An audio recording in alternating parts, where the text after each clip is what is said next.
Bruno Samuel is a marketing and sales professional with more than 20 years of experience in various industries, including manufacturing, banking, and primarily testing, inspection, and certification. Currently, Bruno is the North America Executive Director of Sales for Business Assurance for DNV GL, one of the world's largest ISO certification bodies. Bruno, take it away. Thank you, Laura, and good morning or good afternoon, everyone. I was invited by Exemplar Global, and thank you, Laura, for the invite to present on the topic, the future of auditing. Before I start, I would like to say that these views presented are my personal views, not those of DNV GL, although I used quite a bit of internal materials and some experiences from our organization to put this slide deck together. I want to start by talking about a few minutes on DNV GL, who we are as an organization. That helps frame the presentation and why we're speaking about the future of auditing. I'll go through the history of auditing. How do we get to where we are? What's changing nowadays? And finally, we'll be discussing the evolving role of the auditor. So about DNV GL. DNV GL, DNV stands for Det Norsk Veritas, and on our roots, we are a foundation. The GL name came from a Germanish Lloyd, which was an acquisition a few years back, and DNV recently purchased back the GL portion of the business. So it's entirely in the hands of the same foundation. We're headquarters in Oslo, Norway, and we're comprised by 5 main divisions of our organization. I represent the Business Assurance Division, which is headquarters in London, UK, and our CEO is Luca Crisciotti.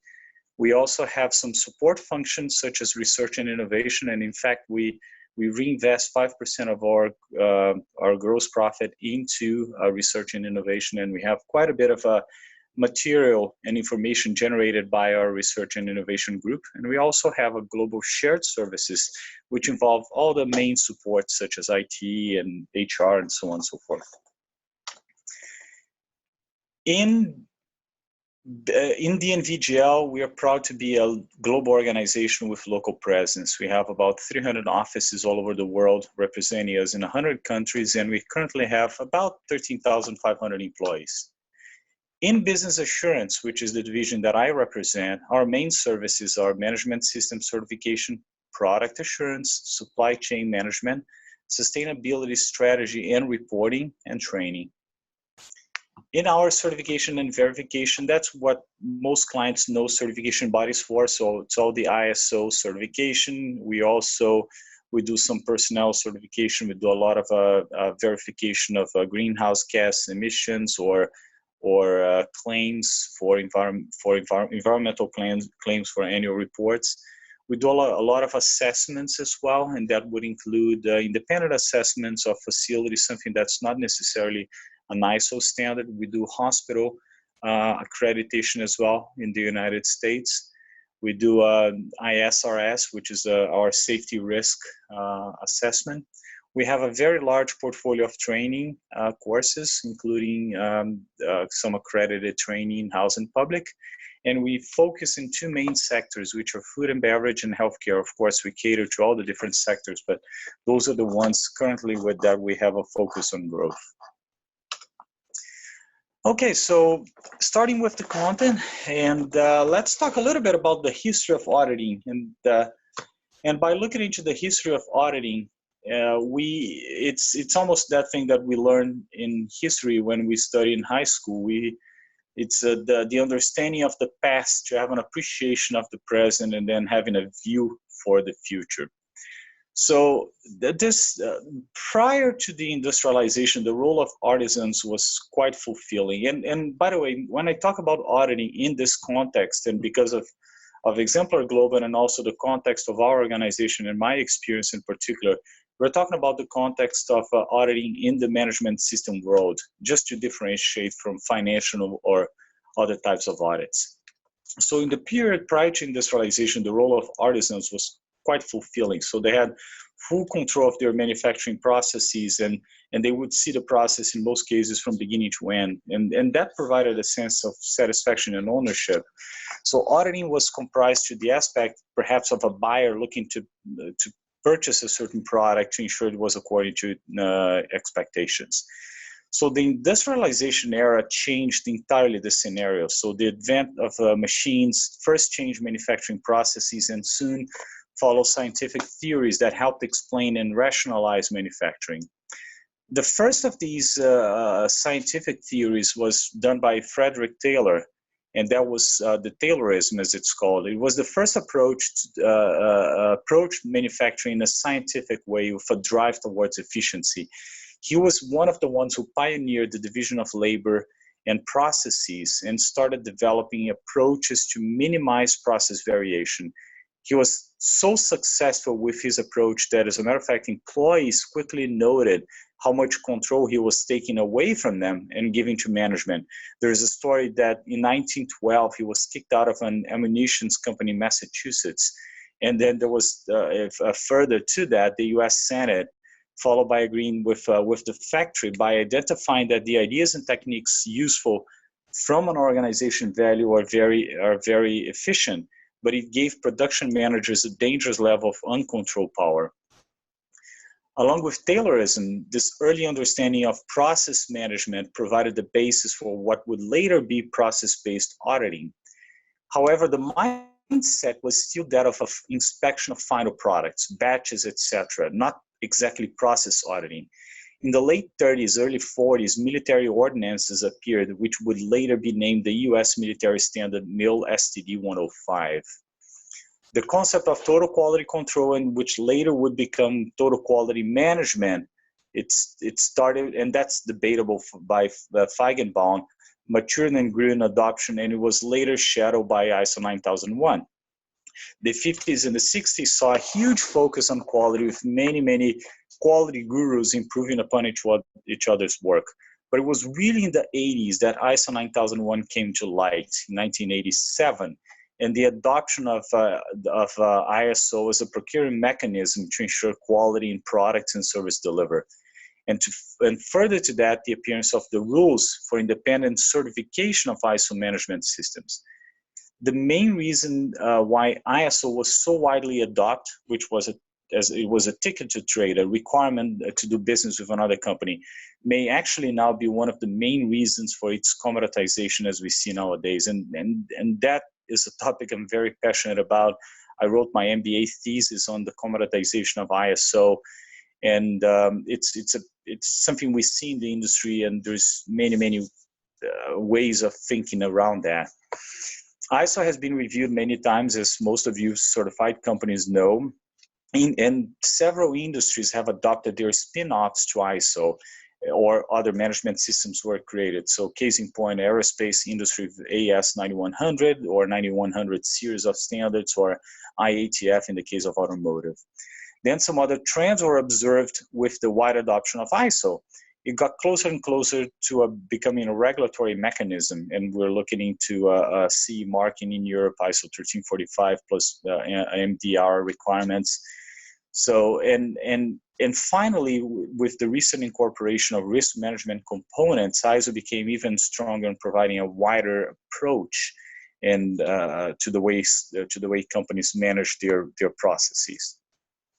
And along with that, the auditing profession has moved, and it continues to evolve. So what will be the next step of the auditing profession? So what would the auditing of the future look like?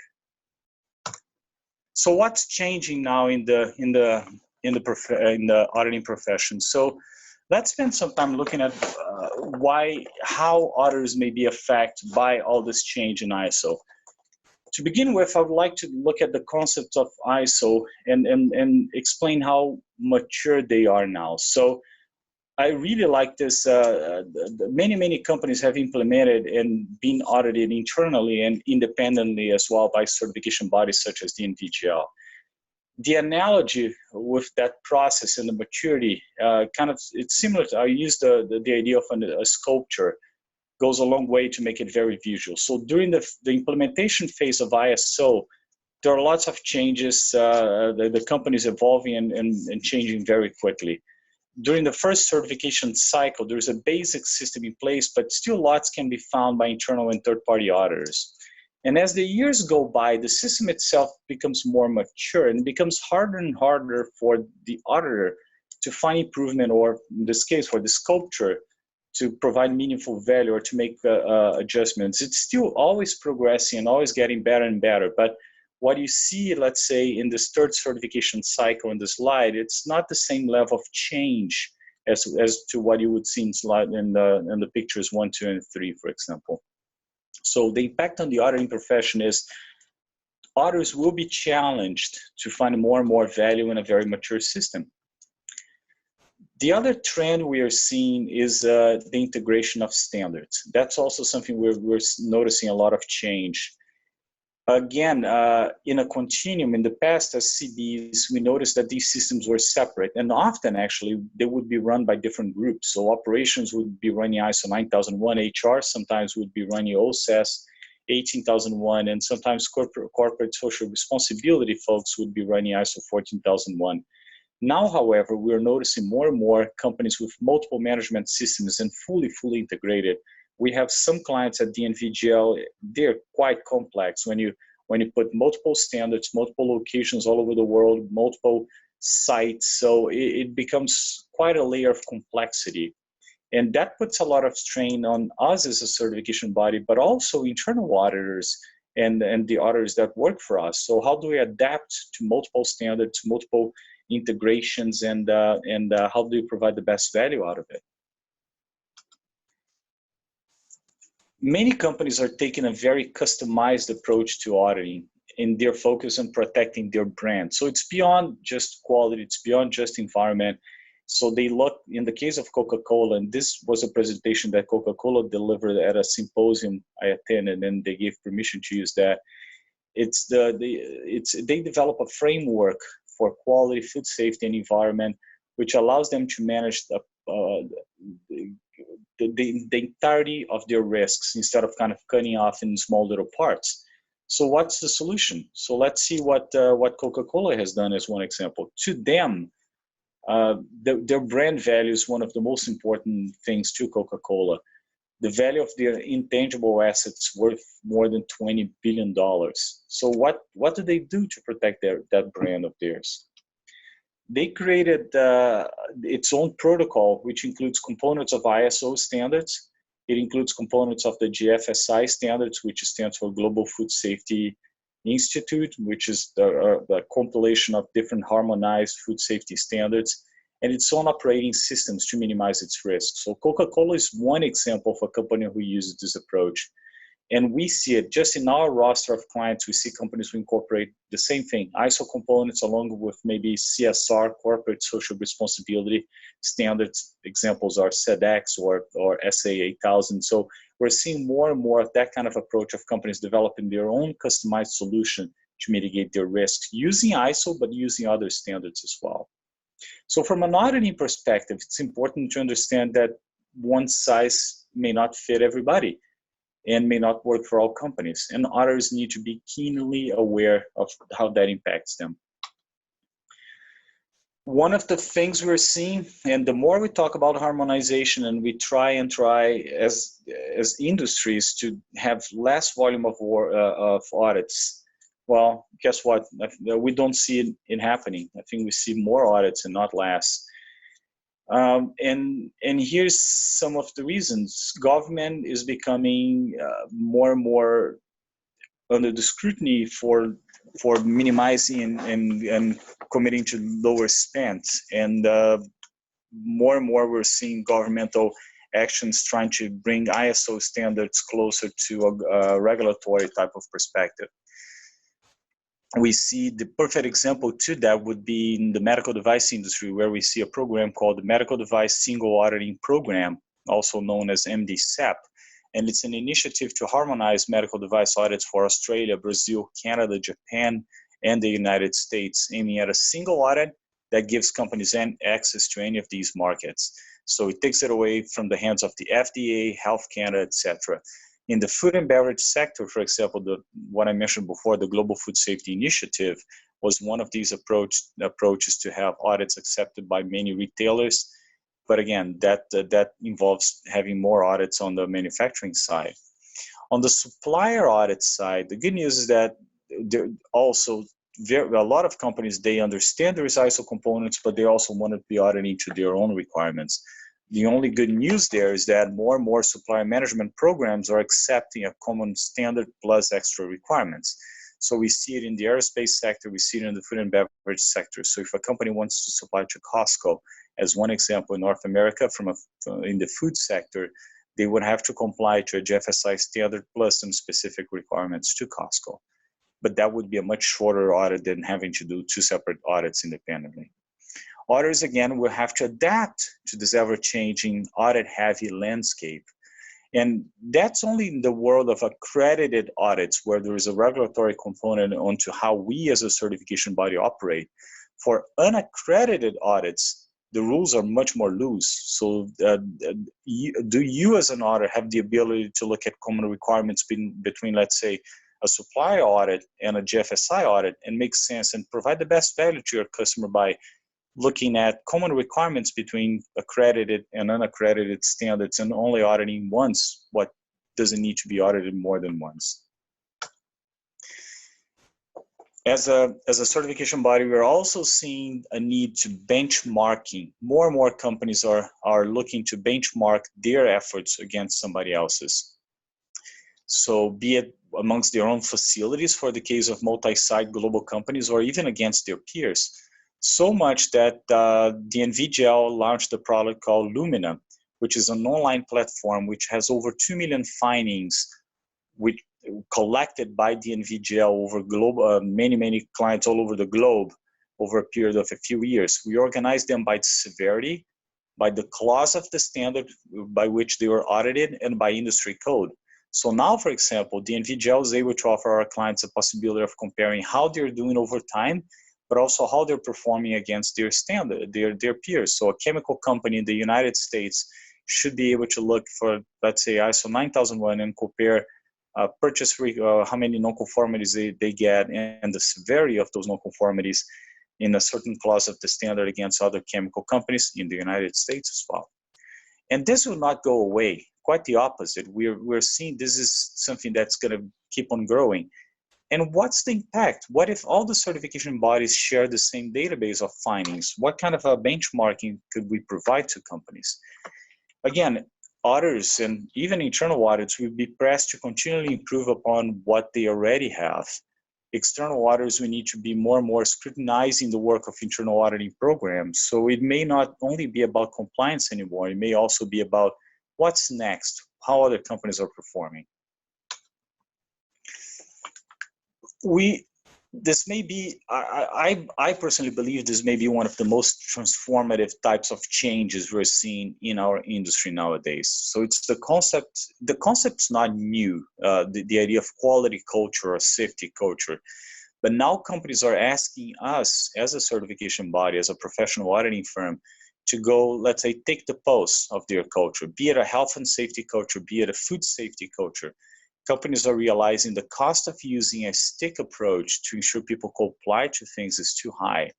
And it's not really motivating. Instead, they're trying to change their internal culture towards an approach whereby people simply get it. They don't need to be reminded to wear safety equipment. It's a natural thing. They don't need to be on the lookout for anything which may affect the quality of their products. They're always looking for it.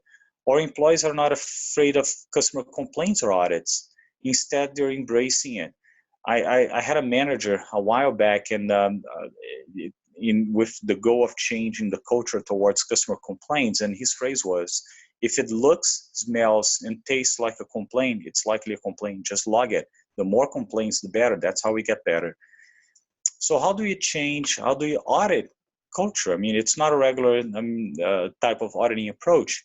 It has components of auditing as we currently do it, but beyond that, it's also about understanding behavior. It's about observing. It's about doing focus groups, seeking opinion. An auditing approach of less closed questions, let's say, and more open questions. In our own work on it, we have a few clients to whom we perform these kinds of culture audits.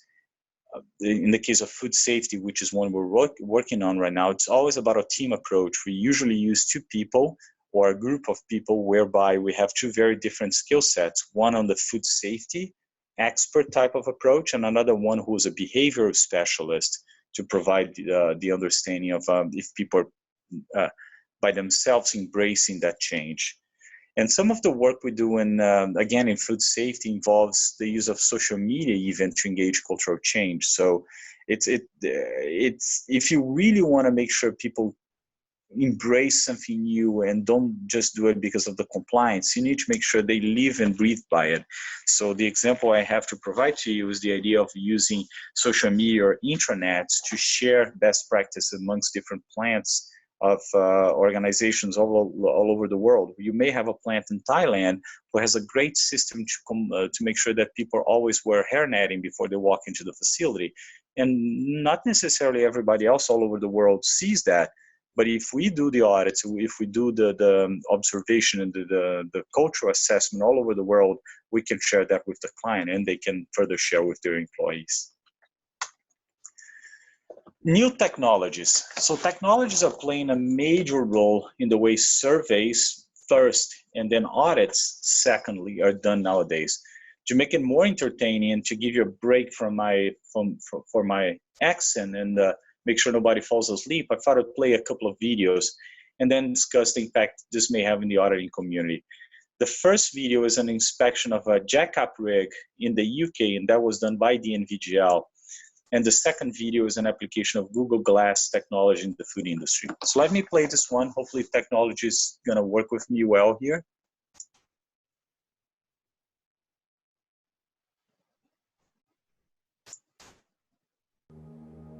iSucceed is bringing the future to the present by turning smart glass technology into business solutions that deliver unparalleled results. Solutions that will have a huge impact on our day-to-day lives and will transform how the food industry conducts business. iSucceed, through its work with Google and other major players, is at the forefront of the development of these solutions and is helping to lead this revolution within the food industry with process patents dating back to the spring and summer of 2015.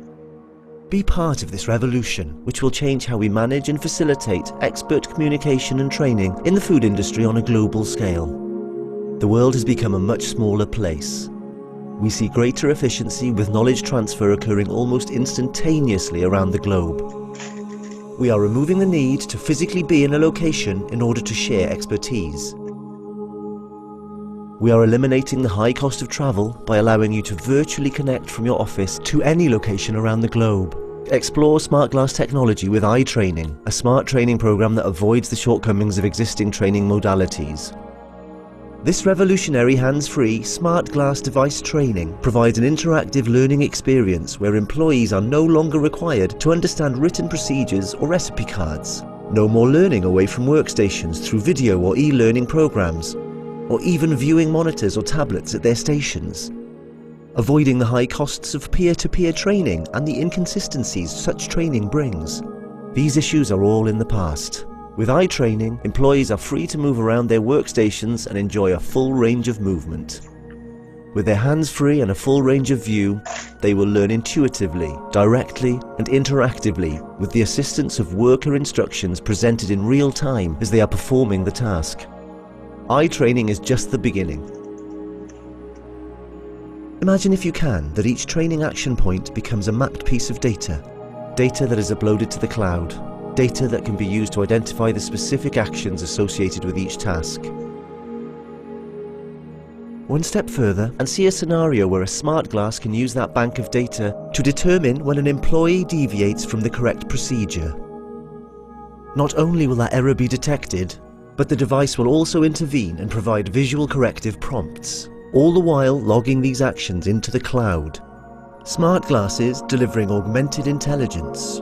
iSucceed, through its partnership with Google and others, continues to bring forward smart glass technology solutions, tapping into the many benefits they can bring, not only within the food industry, but in all aspects of our lives. The future of smart training is here, today, with iSucceed.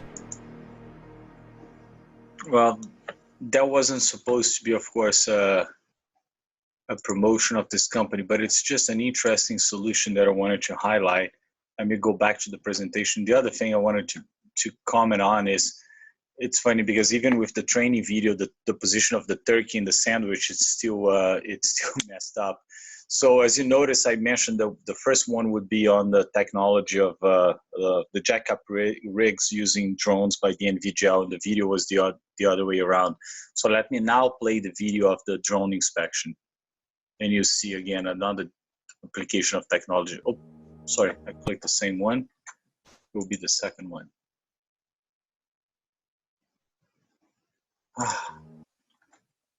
I have both links linking to the same place. Just one quick second. Yeah, I won't be able to play the other one. The other comment I wanted to make was the application of 3D printing in the aerospace industry. That's something else we're noticing. The aerospace industry, for some reason, I think automotive that was playing on that space as well, but aerospace has adopted really well the application of 3D printing. So how will that affect the way companies are manufacturing things? I mean, you now may have a possibility of having a printer in a certain location from a repair and maintenance standpoint or overhaul. And you can simply send a file, which then gets the parts printed. There's components of metallurgy now incorporated into 3D printing. You can print any kind of, certain types of metal pieces in different locations. So what does the role of the auditor play in all this? Looking back into the history of quality and auditing, process-based auditing came to be since the early days, because we couldn't possibly inspect every single product coming out of our production line, as industrialization made it impossible. Therefore, the focus was to audit the process in which the product was manufactured, in the hopes that by ensuring the process was repeatable, stable, and consistent, the outcome, meaning each individual part, would be controlled.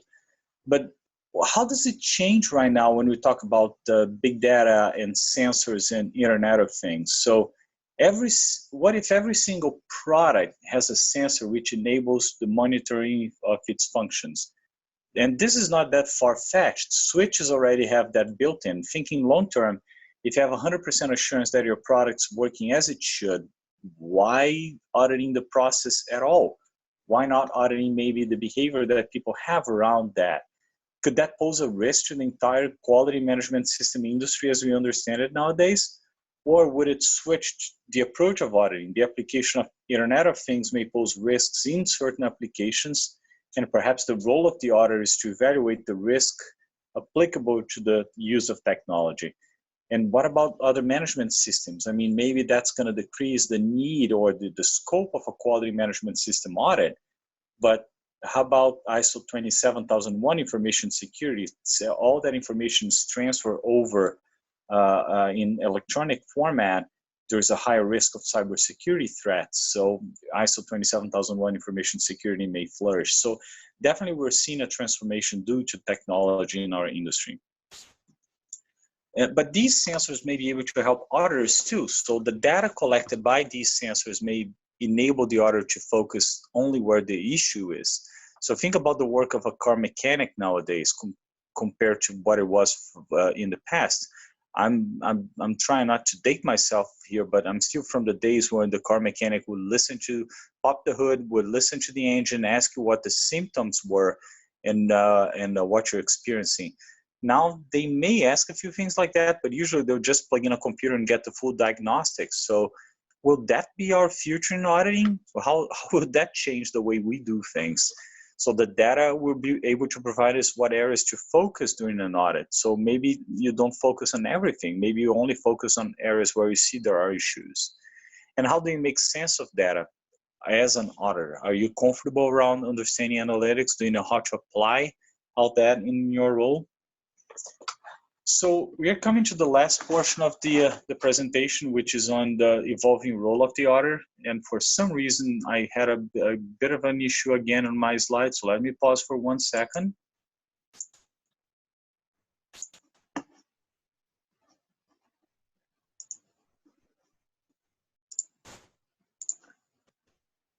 Okay, and here we go. So the last portion of the presentation is the evolving role of the auditor. So as that as a philosopher Heraclitus once said, the only thing that is constant really is change. I think we can expect the same with the auditing profession in the future. Auditors should have more impact in the company's operations. Auditors should be more involved in identifying and mitigating risks due to an increasing risk-based approach to ISO and other auditable standards. So right now, do you report currently into your operations department or your risk management department? Will that continue this way? How much auditors are going to be closer to the risk mitigation side of the business? How much they're going to be close to, for example, legal or general counsel? Do you get involved in supply chain management? Many auditors are. And this should only expand as the lines between internal audits and supply chain auditors may become even blurred. And when you look at a company's root causes of many recalls, very often it goes back to supply chain. So purchasing departments and supply chain managers may need to work as closely as possible to quality departments. Auditors, internal and external auditors, may come closer and closer to having a regulatory role in their organizations. They will likely be involved in analyzing data and making decisions on usefulness of auditing in its organizations. So as we can see, you'll likely become more important as an auditor, and that's a great feeling, huh? But is it time to ask for a raise yet? Maybe later, but you may want to check if you're ready before you ask for that raise because you're becoming more and more important. So let's look into the skills you may need as an auditor. The first one, you may need adaptability. It may be the most important skill an auditor will need in the future. Auditors will need to be prepared to change to new environments, new regulations, new standards, or new approaches to auditing. Or as previously discussed, let's look at the example of culture. Does culture really matter? A good example to reflect on this is the General Motors and the publicly known the faulty ignition scandal.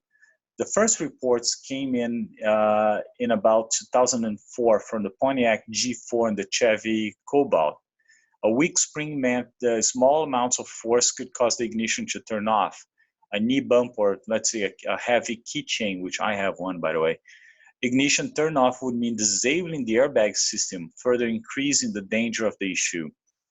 After much debate, congressional hearings, etc., press coverage, greedy culture and other things, and $3.6 billion later, being $900 million in fines, $400 million in compensations, and $2.8 billion in recalls, and by the way, 124 deaths. When looking at the root causes, there were definitely issues of engineering and even changing of parts with no changes of part numbers. It was called the findings from the Volucas report.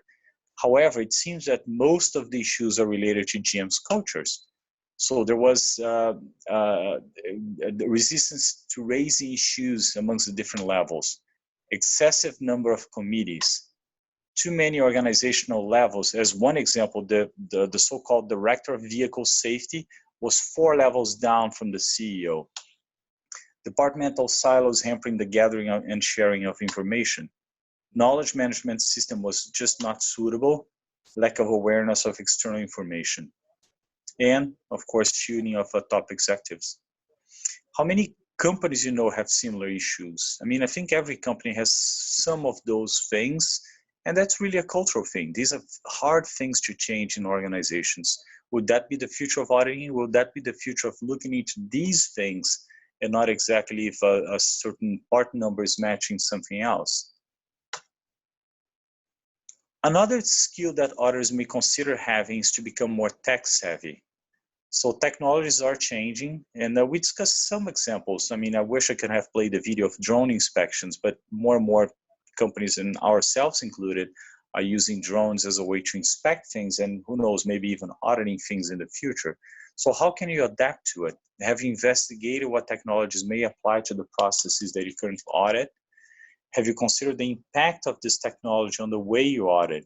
If your company is not considering any kind of technological advancements in its processes right now, and you happen to know exactly what happens in your processes, you may be the one leading this technological transformation in your organization. If you understand the processes and you're aware of what can apply to it, maybe you can be the driver of that change in your organization. There are many resources out there, and most of those are free, related to digitalization, digital transformation, technology changes, Internet of Things, big data. Why not create a forum inside your organization to discuss the impact in your company? Just get free lunch, put a whole lot of heads together. If you get free lunch, you likely get volunteers. At DNV GL, we have a strong push towards digitalization of all of our processes and our products to external clients as well. So I think everyone should look into that for their own companies. Try and be proactive, not reactive. So if that were a live presentation, I would ask everyone if you know who these people are. So in this case, unfortunately, I don't have that. So the two gentlemen in this picture, their names are Art Fry on the right and Spencer Silver on the left. So the story goes that Art Fry on the right needed something to bookmark his songs during choir, as his regular bookmarks kept falling off. He then approached Spencer Silver, who had developed a low-tech adhesive, which was a failed experiment from a super glue he was trying to develop. Well, I think by now you should be figuring out what I'm talking about. And the product was launched in 1977, and it was the patent expired with the patent expired in 1997. It's of course the Post-it. It's about a $1 billion in revenue product, and they both work for 3M, as you might know. Was this random? So was that just the fact that one guy had a failed experiment, the other one was looking for something to use? Or did the company have a culture, have something that allowed for that sharing of knowledge to be used? No, it's not a coincidence. It's a result of a very good strategy from 3M. 3M spends $1.3 billion annually with 6,700 researchers worldwide dedicated to research. They have a policy of what they call corporate bootlegging, whereby 15% of technical staff's time can be dedicated to pet projects. You can spend your time, just look for something that you want. You can use company resources. Of course, there's rules around that and policies around that. The Post-it was one of those cases, and the Scotch tape was another one, were a result of their what they call corporate bootlegging strategy. And also use outside input into ideas. In the case of 3M, 800 ideas per annum are somewhat investigated and pursued. So what does the auditor have to do with that? You may be one of the catalysts. Again, you know the processes really well. You may have a mentality for looking and digging into things that other people in the organization don't have. Another skill you may have, and we're almost coming to the end of the presentation, is versatility.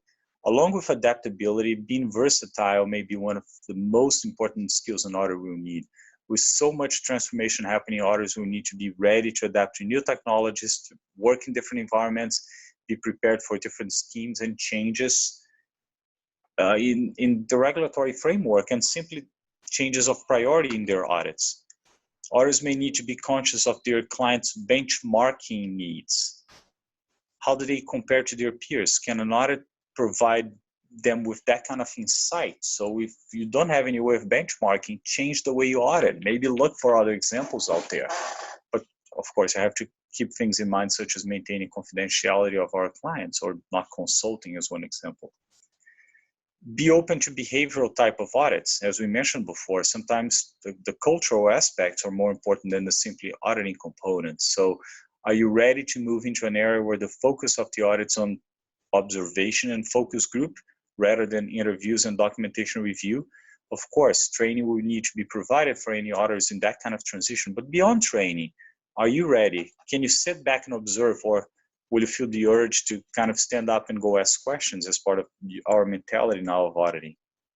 And finally, analyzing data and making sense of data may be an easy area for some auditors to move into, but some other auditors may not be comfortable with that. Many of us in the auditing profession come from a technical background, maybe engineering, maybe something else, but still, it's important that it becomes a key factor in an auditor's toolbox.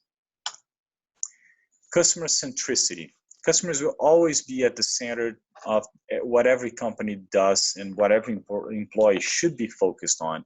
So again, how will that affect the work of auditors? To begin with, the fact that auditors can be more tech savvy, adaptable, able to share their knowledge internally and externally will positively impact on your customers, both internal and external. Beyond that, auditors should always be seeking how to provide value from their audits. Our industry suffers from a fear of providing consulting advice when auditing, and that really is a true concern. But with the fear of doing this creates an overly risk-averse culture in organizations where everything can be perceived or construed as consulting. That's just not the case. I mean, just a couple of updates or areas to consider on this. Focus area, again, I'm talking about an example internal to us, but DNV GL has decided to apply a focus on our audits and what we call the focus areas. So we ask clients, what's keeping you up at night? What areas of your organization you may need us to focus? So we still go through with all the clauses of a regular management system audit, but we tend to look into some areas where the client is requesting us to pay more attention at. Even in the accredited certification world, audits can bring value. In fact, ANAB, the main accreditation body in the USA, has delivered a presentation entitled exactly how certification bodies can provide further value in their audits. This presentation, which we actually incorporated as part of our auditor training 2018, walks auditors through an analysis of the different types of clients, their maturity levels as far as implementation of management systems, and how you as an auditor should conduct yourself in these types of situations. As one example, a client who is very committed to quality, they may have a strong quality culture within their organization, but they're not certified for a long time, let's say, but they don't necessarily have a strong management system approach to support it. In this case, you'll likely benefit from an audit focused on aspects related to documentations, procedures, support of their quality programs, internal audits, rather than looking into details on quality components. So they'll likely have very strong KPIs related to quality. They'll likely have strong focus on customer satisfaction. So adapting to how the client reacts to the standard you're auditing, be it quality environment, will definitely give you an edge. So auditors should be able to work in different environments. Should be able to understand the value of benchmarking, be open to behavioral type audits, and make sense of data with all the outcome of big data coming. And finally, how valuable is the work of auditors? And I wanted to finish this with a video which really shows how important this profession is. So never underestimate the value that you have as an auditor and what you can find and what impact you may have in society. It's important you adapt, it's important you change, but always keep in mind your guiding light should be really as to what kind of value you're bringing to society. So I just want to play this video and think about it as to what you do on a daily basis and the impact you bring.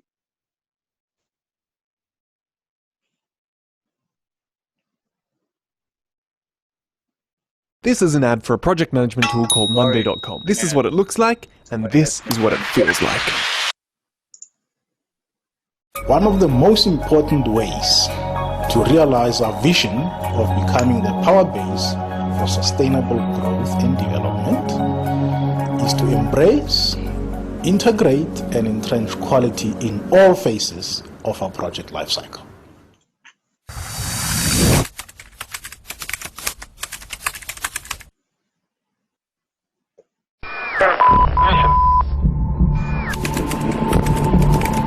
Engines throttling up, 3 engines now at 104%. Challenger, go and throttle up. Looking very carefully at the situation. Obviously a major malfunction.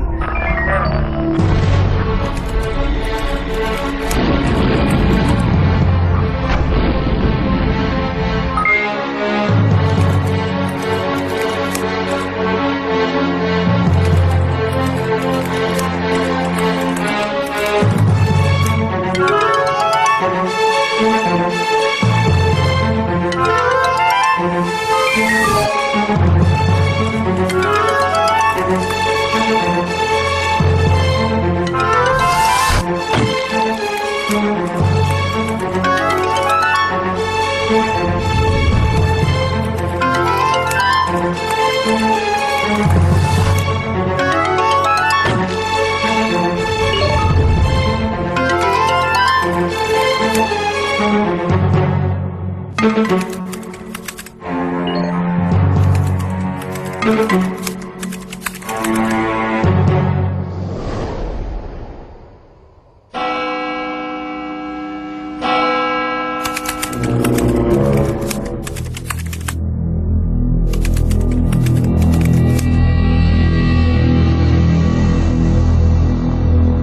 and I are pained to the core with the tragedy of the Shuttle Challenger. This is truly a national loss.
Deeply sorry for any accident that Toyota drivers have experienced.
They potentially have the best answers, so I know whose ass to kick.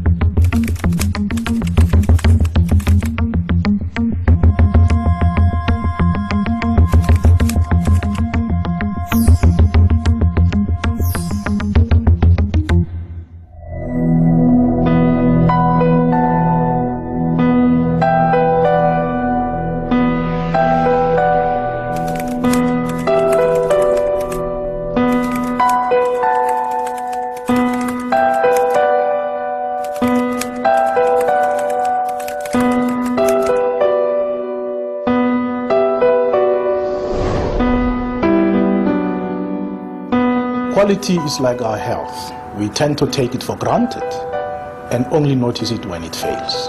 As we have seen, it only takes one small error to have a massive disaster. Let me thank you for embracing quality and for doing everything in your power to ensure that here at Eskom and within Group Capital, quality comes first and that it becomes a way of life and work.